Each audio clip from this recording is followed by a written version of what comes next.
Now we're going to address this first with our minds, which is what we just started to do, trying to grapple with it with our reason. And then we're going to start to move into a different place and really how we experience suffering and what that means and what we do about that experience of suffering. In other words, it's one thing to kind of try to understand something from a distance or theoretically or abstractly with your mind. But what I'm really interested in tonight is how do we actually handle the experience of suffering?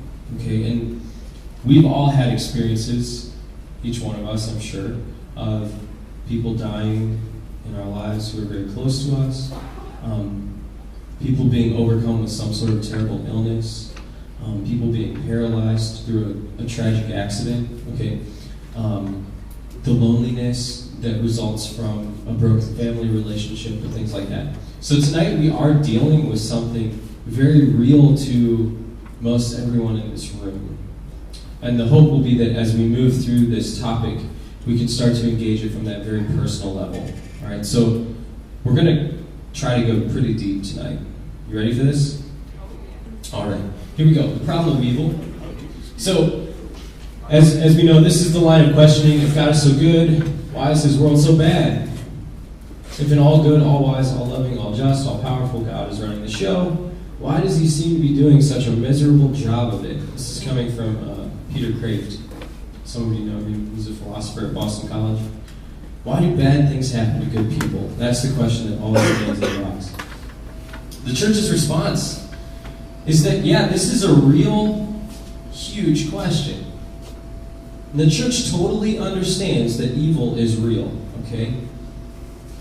To this question, as pressing as it is, unavoidable, and as painful as it is mysterious, no quick answer will suffice. Brothers and sisters, tonight we're going to scratch the surface, okay? We're going to start an attempt to understand this, an attempt that you may be grappling with the rest of your lives, because I'm sure I will.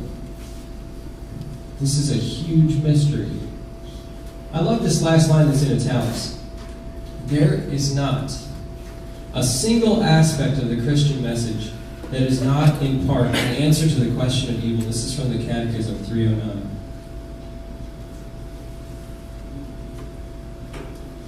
In other words, the whole of who Jesus is, everything that he said, everything that he did, the sending of the Spirit, the genesis of the church, the coming about of the church, is all part of the Father's response to evil.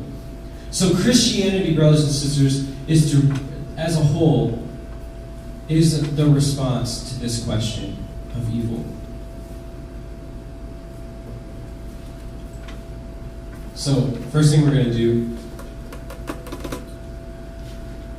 is address it with our minds, like I said. So God is all good, all knowing, all just, all powerful, all those attributes that we give him. Everything that God creates is good. Everything that God creates is good. Evil is not a thing. Right, this is following the line of St. Thomas Aquinas. Evil is not a thing, it's the absence of a thing, namely the absence of a good. Absence of good. So examples of this would be like stealing. Stealing is evil because it's the lack of proper respect for what belongs to someone else. Lying is evil because it's the absence of truth. Abortion is evil because the good of life that should be there is destroyed or taken away. So everything that God creates is good.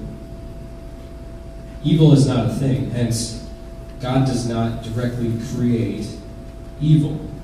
Evil's not a substance that's floating around. You don't look out and say, there's evil right there. That doesn't make sense. All right? So we're going to keep going.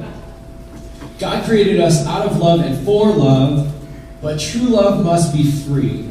I don't think we have to spend a lot of time on that point, right? You can't force someone to love you. That's not real love. Love must be free, freely given, freely willed for the good of the other. So God gives us free will to choose what is good, to choose the good of loving him in return, and evil results when we choose against the good.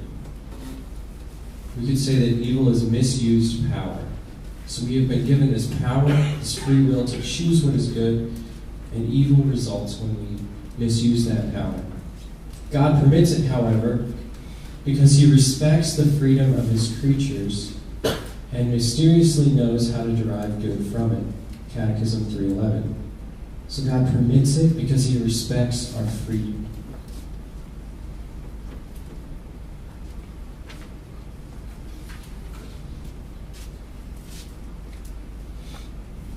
Now, I think that most of us can wrap our minds around that. Like, when I make a horrible decision and choose what is evil, in other words, when I sin, it makes sense that some sort of suffering or bad consequence would come upon me, right? Like, that just kind of makes sense. I think that the real question we get into, though, is, what about those innocent people who suffer? Like, now we're really starting to get at, I think, what's driving this question, right? Like, why did the 3-year-old drown last year? Why? Why would a parent get hit by a car when they have 3 little kids at home? You know, just these, like, freak accidents. Totally innocent people, so they seem. And now we all know that no single person here is completely innocent or without sin, okay? But still, you have to raise this question. So, how do we address physical evils that happen? Illness, tragic accidents, natural disasters, death, etc. The church says that ultimately the cause of these physical evils has to do with sin, the reality of sin. The first sin, okay, the original sin, and all the sins since then. So Romans 6:23, the wages of sin is death. I was thinking about the second point today, the fall of man. So Genesis 1-3 is an incredible story. We could spend so much time just studying that. But God actually made a covenant with the whole of creation. Okay, so God wanted to be in family relationship, in relationship with all of creation. That's what happens in Genesis 1 and 2. And mankind is supposed to mediate that covenant to the whole of creation. Okay? Well, when man falls, when the mediator falls, man chooses the curse, or the evil, or the sin, okay? And the curse actually, or the evil, then is spread through the mediator, through mankind, to all of creation. That's an interesting thing. I kind of want to make a Bible study to ponder that a little bit more, because we can't really go there tonight. But there's something about the fact that God wants to be in covenant relationship, and that covenant is broken, and that mankind is supposed to be mediating that covenant, the blessings of that covenant, and they choose curse instead. So suffering and death come upon the earth. Along with this, harmony resulting from original justice, so the state of being without sin, when everything was in its original perfection, is destroyed. The harmony between man and himself, so now all of a sudden, we all know this, we have passions that just take off and we can't control them. There's a lack of harmony there. Our reason is not in control of our wills. A lack of harmony between mankind and creation. Now animals kill us. And then we have to make guns to kill them. There's a lack of harmony between man and fellow man, or woman and fellow woman. And we all know that through broken friendships that we may have experienced, or someone stabbing you in the back, things like that. And as we know, there's a broken relationship between us and God, and that's from Catechism 400. Last thing I thought was interesting, I came upon this today, is that the fall of the angels unleashes evil in the world. In other words, one of the ways that they oppose God is by imparting evils upon the world. The church fathers believed that all the natural disasters, all the natural movements of the earth were being controlled by spiritual forces. We've kind of lost sight of that. The whole spiritual realm of things, right? We just want what's right in front of us. We want to know what's right in front of us. Thank you, enlightenment. We've totally forgotten about the spiritual realm. Okay? And so there's, again, I'm just kind of raising thoughts about this. Now I want to get back to this question one last time. If there really did exist an all-good, all-powerful God, then surely he would and could prevent so much evil from occurring in the world. Therefore, since there is evil in the world, God must not exist. Okay, that's the extremist argument. And just a few points about this. The argument attempts to definitively remove the possibility of God by attacking his attributes, namely that he's all good, all powerful, all loving, etc. In light of the problem of evil. So because there's evil, one could attack these attributes and eventually prove that God doesn't exist. I would argue the contrary, that the reality of suffering, the reality of pain or evil, does nothing to disprove God's existence or even his attributes. And here are just a few points about that. So God is all good and all loving. So he preserves our freedom, and we just talked about this, above all things. That freedom is absolutely necessary in order for us to choose what is good and ultimately to love God in return. So the fact that he allows suffering is a supreme affirmation of our freedom. Because he doesn't just take over. He doesn't just put you in autopilot like you're a robot to just love him back. He gives us what we want or what we've chosen. A simple analogy for this would be like, I guess I can think of two. I can't force my children to love me. I want them to.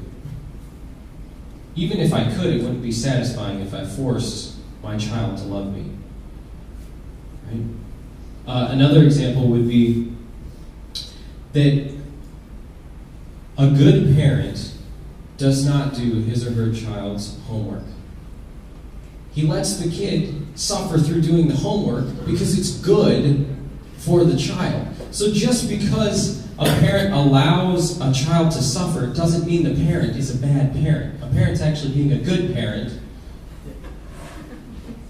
when he's appropriately led to a child to the point where the child can do the homework and should do it on his own. Okay?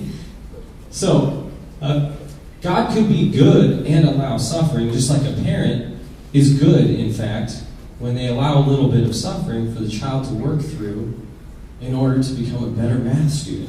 All right? The last thing I want to say is we cannot presume to tell God how he is to use his power. Who am I to say that God has to act this or that way? I'm his creature. He made me out of nothing. That's incredibly prideful to say that God has to act this or that way, and if he doesn't, then he doesn't exist. Okay? I need to check my pride if that's the case. And get this, I think it actually takes more willpower. I didn't come up with this. John Paul II wrote about this. It actually takes more willpower to abstain from something than to will it happening. Okay? He didn't come up with this analogy, I did. Candy. I have the complete capacity and power to eat that entire bag of Starburst that got floated out there. I've done it before. I've actually worn the enamel off my teeth because I've eaten so many Starbursts. But that's besides the point. I have that power within me to ingest all of that candy. And it actually takes a greater display of my own willpower to refrain from eating the candy. To refrain from eating the candy. And John Paul II is reflecting on the fact that when Jesus was on the cross, they were like, if you're God, come down. He could have. But there's actually an even greater display of God's power to remain up there, to refrain from coming down. Okay, so I hope I didn't lose any of you too badly, but that's kind of just a basic run through the way that we can start to grasp this with our mind. In other words, the church has been grappling with this for a long time, and there are answers that do, to some degree, satisfy our reason. But I'm not satisfied with just staying on the level of reason, because pain and suffering is a real experience that hits me in more than just my head. In other words, when I have the flu and I'm laying on my bed aching and with a fever, I rarely think, I deserved this. I can't really think of a time when I have actually thought that. I'm usually very upset and wondering what I did wrong to deserve this affliction that has completely destroyed me. Okay? That's just the truth. So the question of suffering is a real question that we can grasp with our minds to some degree, though it's still mysterious. But what we're interested in tonight is, how do we engage the real mystery of suffering? How do we suffer well? What is God doing about suffering? Came across this fun picture today.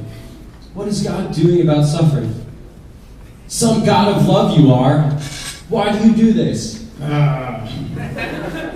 It's pretty cheesy. All right. So, what's God doing about this? Brothers and sisters, while I was reflecting on this talk on suffering, I shot my mom an email. I shot my mom an email. I was asking her about her dad. So my grandpa. My grandpa, the whole time I knew him, was a severely crippled man. He was one of the most deformed people I had seen while I was growing up. He looked far different than anyone else's grandpa. We'll leave it at that. So she sent me back a 4-page email, which I'm going to read to you.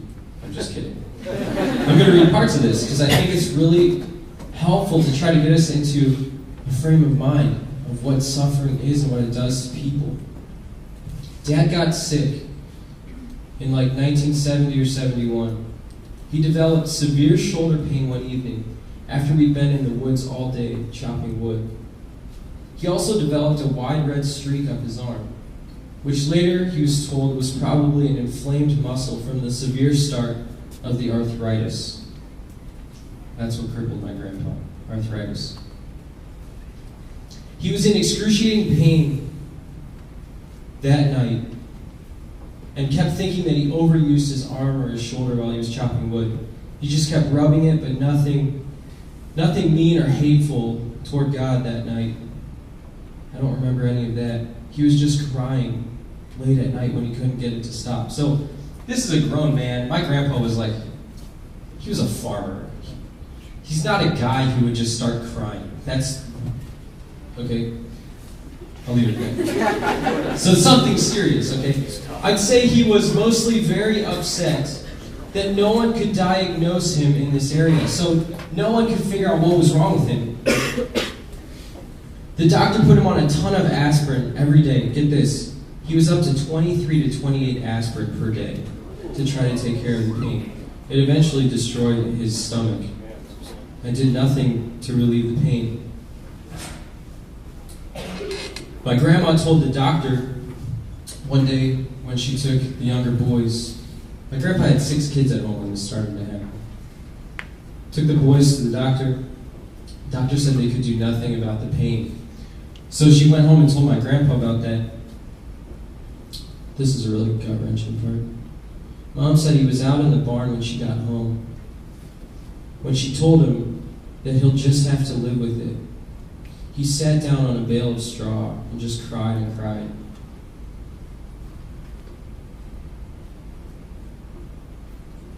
He told her he couldn't keep going with this amount of pain.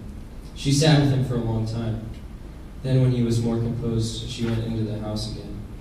I remember many a night hearing Mom and Dad talking late at night at the table. How are we ever going to do it? How are we going to have enough money for taking care of the kids and this farm and our house? He'd cry a lot when he thought no one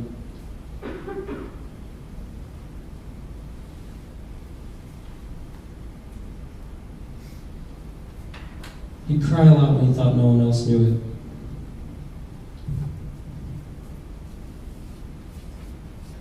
He tried for Social Security many times and was denied. He'd go to work with Mom or us kids, putting his right foot on the gas. So this set in really quickly, okay? So he would have his wife or one of his kids put the right foot on the gas and his left foot on the brake, and then close the door behind him. Once he was at work, someone else would have to get him out of the truck. He did this for as long as he could, since he couldn't get disability, so no coverage for any of the medical bills. Eventually, they gave him a sitting job, but it didn't matter. He couldn't move his hands right. Mom said he'd come home after a few hours, unable to do any more that day.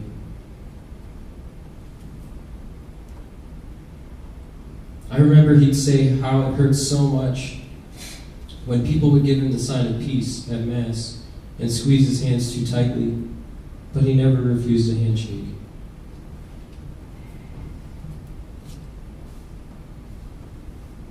I remember him saying how people look at me like I'm some kind of a freak.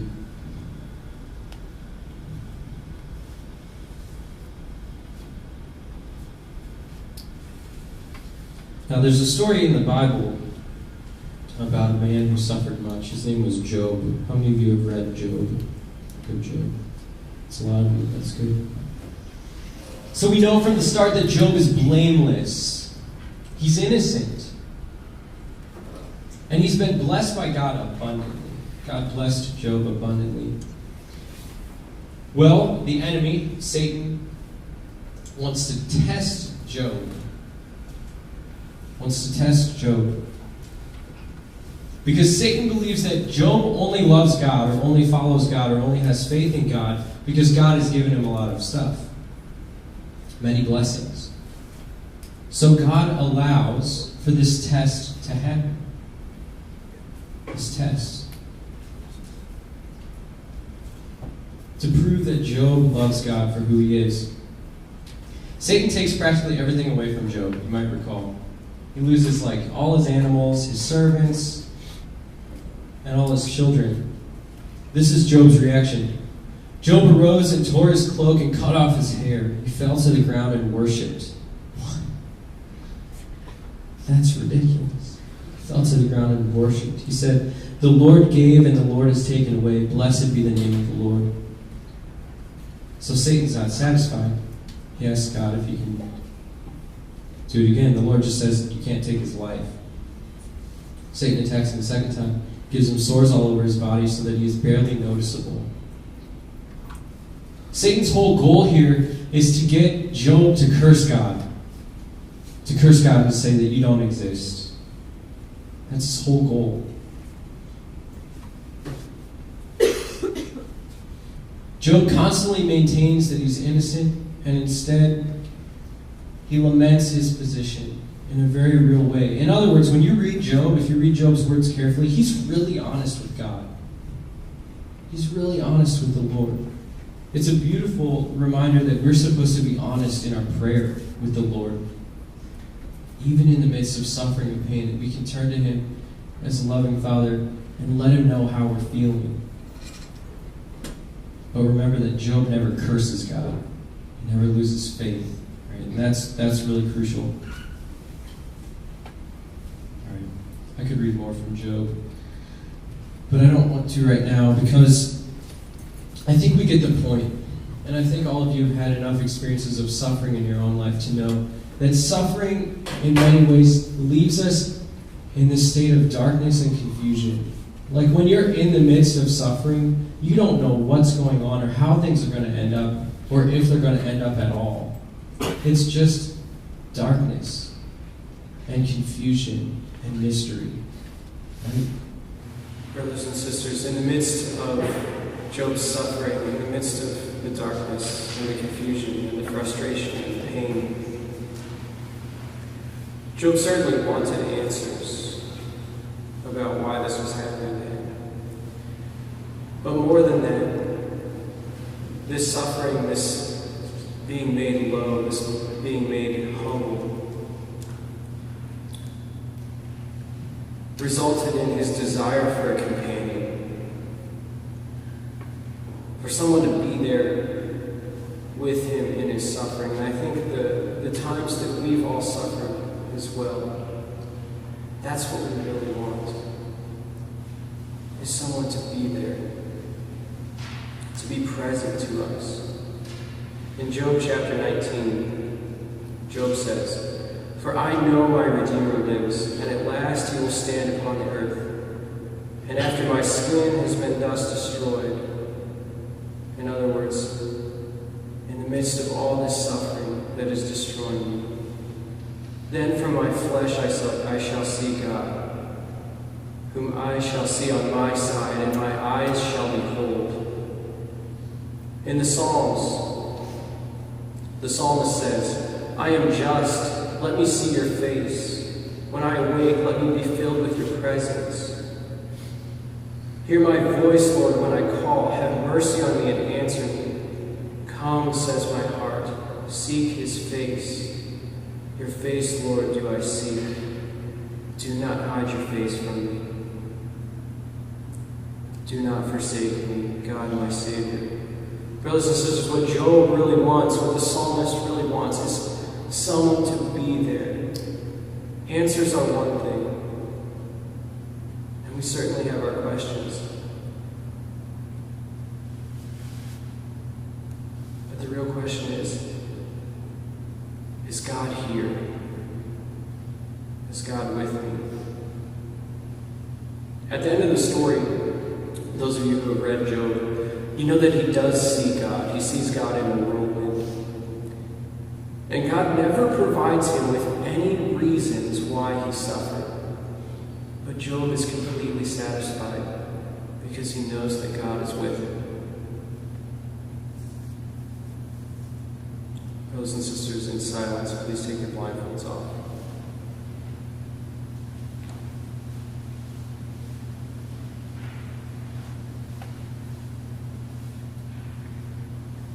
In the midst of our own valley of tears in this life, in the midst of the trials that the Lord allows to happen to test us, he does not abandon us, but he draws close. And he is present to us, brothers and sisters, in the flesh, and we can see his face. What a gift the Eucharist is. A light that shines in the darkness, truly into the darkness of our confusion, a presence here among us. In 2007, my grandpa was diagnosed with bone cancer. My mom recalls. I remember the day that we found that one out. This was the second time with cancer.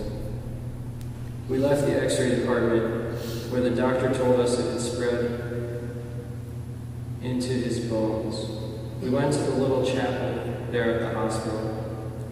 When I got him just inside the chapel, he looked at Mom and I and said, "I'm not worth fixing. Look at me."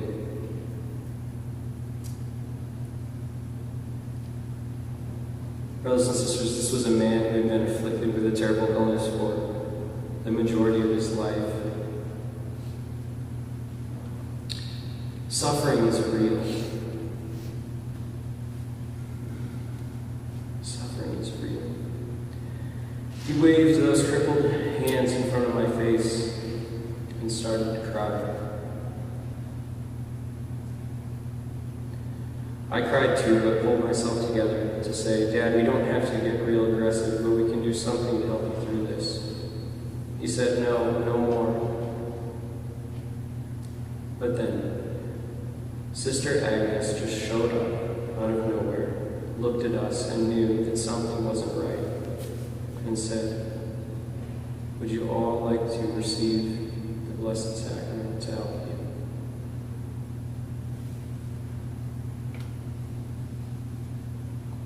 Dad came out of the chapel that day saying, I guess we'll hear what they say. Maybe we can do a little bit.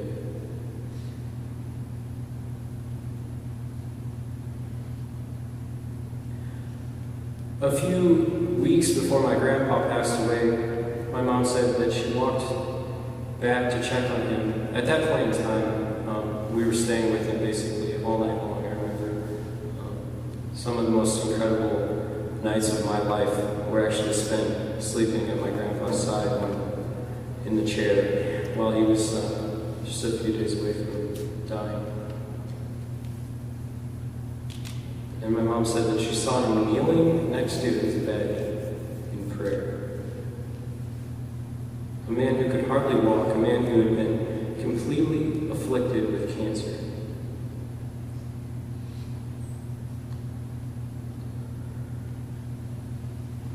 Brothers and sisters, my grandpa knew that Jesus was the answer to the problem of evil.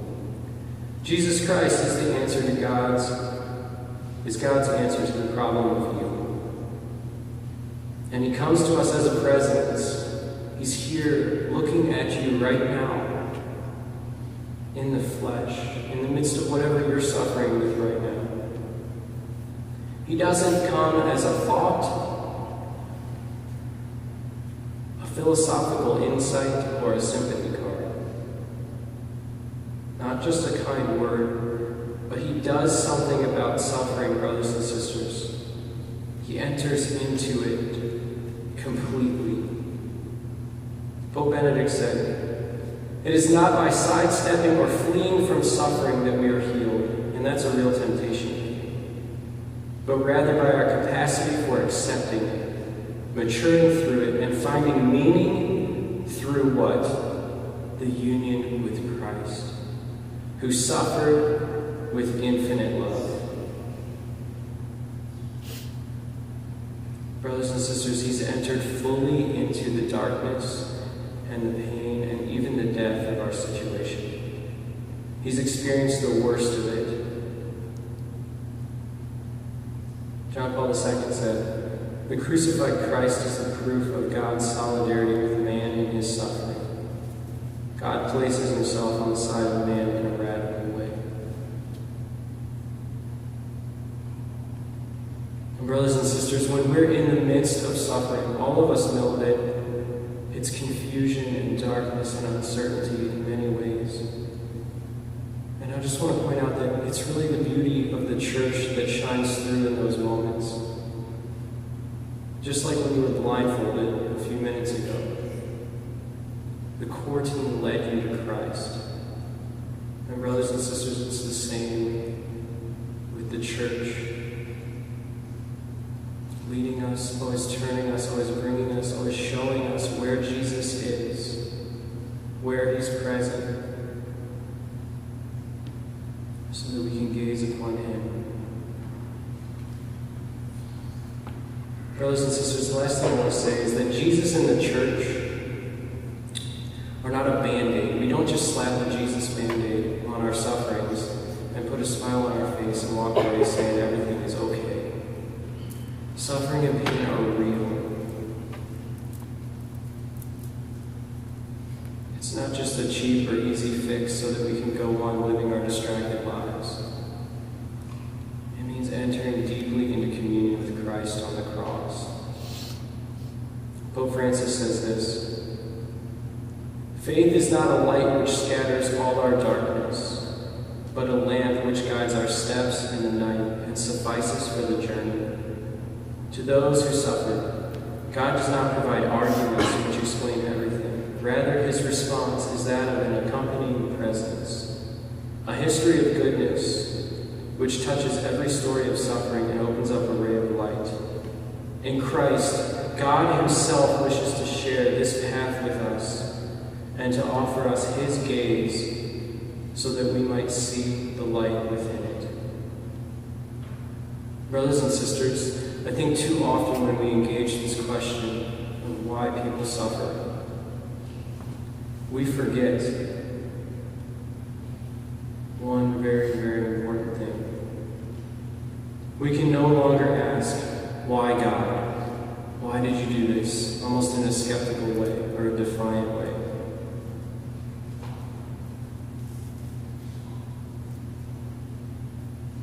we certainly feel that tug of injustice, that this is not fair, and the shroud of mystery, and our reason may never fully be satisfied.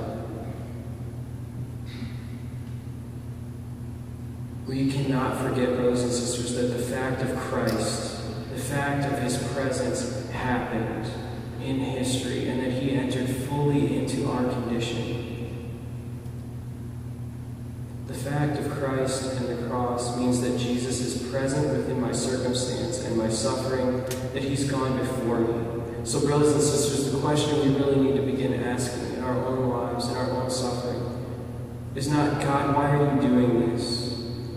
Prove to me that you exist. But instead, where are you, Lord? So tonight we're going to do just that.